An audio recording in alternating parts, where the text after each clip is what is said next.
piece. Dr. Chen, I really appreciate you coming here today, or Mr. Chen, sorry. How many practitioners are in your industry here in Canada?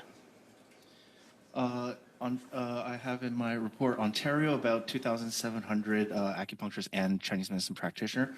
BC, there's around 2,000. Quebec, around 1,000 something.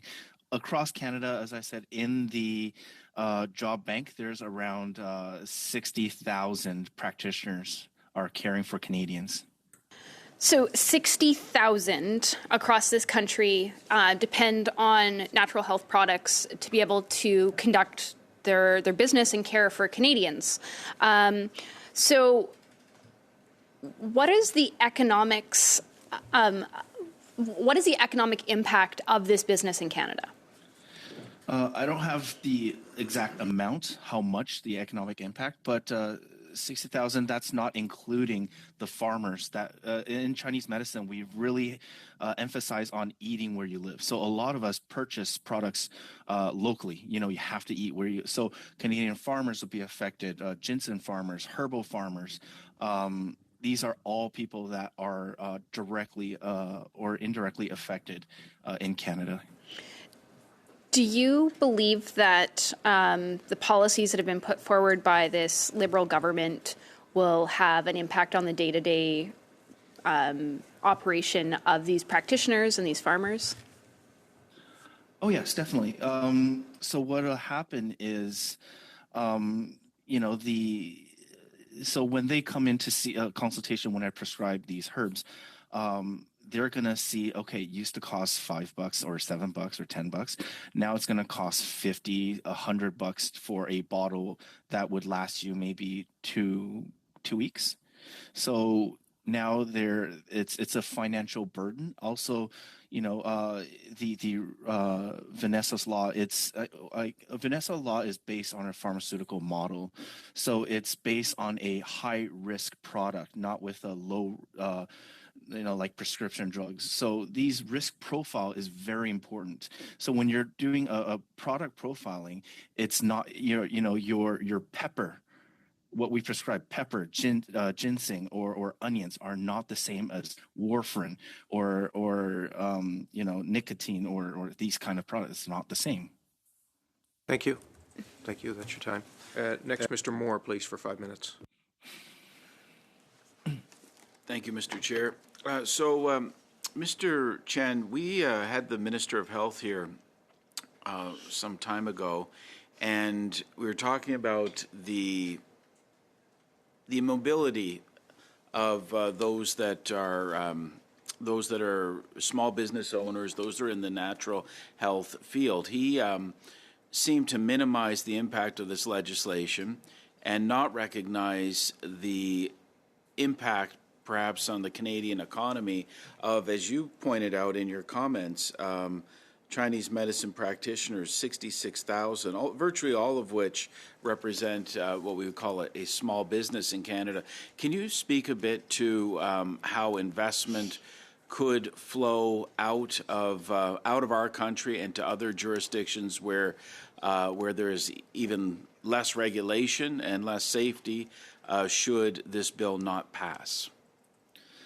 Yes, as I mentioned, if this bill doesn't pass, that means higher economic costs, harder for us to apply for NHP licenses. So a couple of us importers we already talked about, and these are all moms and pop shops that are importing these herbs. We're going to have to go south, and we're going to have to sell on eBay and Amazon, and it's not regulated. So there'll be more of us. There'll be people. There's already people selling. If you go on Amazon right now, there are already Americans selling health products across the border. But because we are here, so it's easier for Canadian consumers to buy regulated NHPD regulated products that has labeling, that has voluntary recall process. It's harder for them to buy online. But if we're not here, your only option is online. And none of these regulations are in place. U.S. FDA requirement right now is just a nutrition label, and that's all we need. So nothing else. So it's cheaper, it's easier, and we don't need to go through the NHP. And remember, we're selling herbs here, so we could just not apply and not have any health claim. That's another option. That means even less regulation. Yeah, sorry. Yes, thank you. We heard recently from a small business owner. He testified on Bill C-368. He said that if the legislation doesn't pass, Health Canada's new regulations on natural health products would cost his natural supplement business $500,000. What are your thoughts on the cost? You use the expression mom and pop, and that certainly characterizes many of these businesses. Certainly in my own riding, these are small businesses that are serving our communities. So when I hear of a compliance cost in that at that level, it is certainly a cause for concern, especially hearing you say about the ability to move elsewhere and to conduct your business differently. So can you speak a bit to the cost aspect?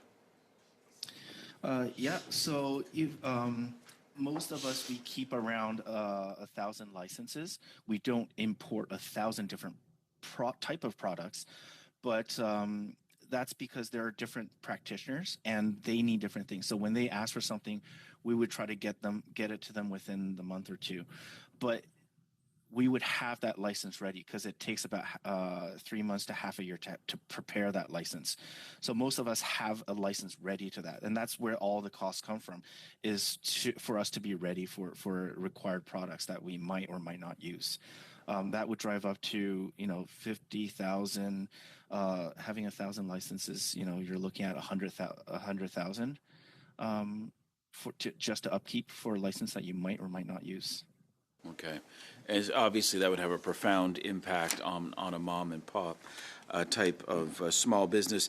You mentioned in your brief the punitive regulations could have on the impact they could have on parts of the Canadian agricultural sector. I think that's something that we probably haven't heard enough about. So could you, you mentioned a bit in your opening as well, but could you expand a bit on that, the impact on the Canadian agricultural sector? In Ontario, Ontario Ginseng Growers Association, they have registered 150 growers, all of which are used by Chinese medicine practitioners. Ginseng is mainly a Chinese medicine herb. That whole sector would be destroyed. In Saskatchewan, there's 30,000 acres of land on natural herbs that we use and prescribe. All of that would be destroyed because we cannot afford to buy them anymore, even if they're grown in Canada. That's just Saskatchewan. Other province, I don't have the exact numbers right now, but all the prairie province that are planting herbs that we're prescribing would all be gone, literally gone. Okay, thank you. Thank you, Mr. Chen. Much, Chair. Next. So when we begin to look at the difficulties with this bill, I guess I'll ask some very pointed questions. Ms. Callard, would your organization be open to an amendment removing nicotine-containing products from Bill 368? That would meet many of our concerns, yes. Thank you very much. Ms. Hoffman, same question. Would your organization be open to removing nicotine products from Bill 368? Today, we speak on the concerns that we have with Bill 368 and a number of concerns, and so we are silent on any proposed amendments today. Sorry, I guess I don't understand that. You spoke very strongly about nicotine-containing products and how this bill would cause difficulties with that, but a specific amendment removing nicotine-containing products from this bill, you have no opinion on that. Speaking in isolation about one amendment without the ability to consider what the legislation would look like, we're not in a position to speak for or against today. But we'd be happy to consult Thanks in very the much, future. Ms. Hoffman. Can you tell us, has your organization received funding from the Government of Canada in the past? The ISMP Canada does receive funding from the federal government, but also provincial governments, healthcare organizations. And as well. how much money does ISMP receive from the federal government on a yearly basis? We have a contribution agreement with Health Canada, $1.8 million per year, Thank you. approximately. And Ms. Dukas, would your organization be opening to an amendment to Bill 368 removing nicotine-containing products? Thank you for that, Dr. Ellis. The devil's in the detail, but on principle, yes. Thanks very much for that. Mr. Chen, if I could turn to you, you know, what we've heard, you've been in, and I know that your family has been in the traditional Chinese medicine space for quite some time, helping many Canadians with respect to their health issues. Could you tell us a bit about how serious you take the importation of traditional Chinese medicines on behalf of Canadians, and have you ever had your products contaminated with rodent droppings and urine? Yeah, that's never happened. All the factories that we use has ISO regulation. It has GMP regulations on top of everything. So we follow very strictly to what's required in good manufacturing practices.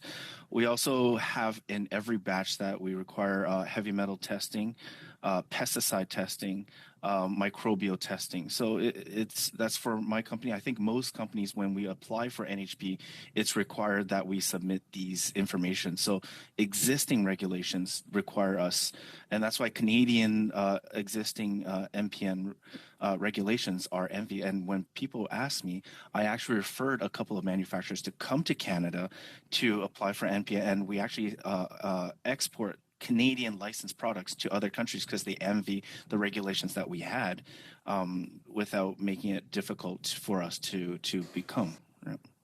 So, Mr. Chen, suffice it to say that your company and anybody else you know inside the NHP industry takes very seriously the quality of the product that you bring here for Canadian consumers.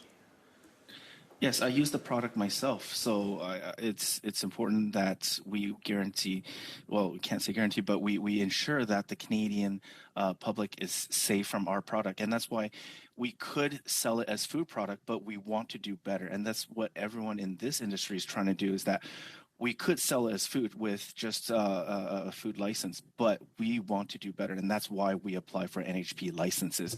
By destroying that, you're destroying what we're trying to achieve to become better Canadians. Thank you, Dr. Ellis. Thank you, Mr. Chen.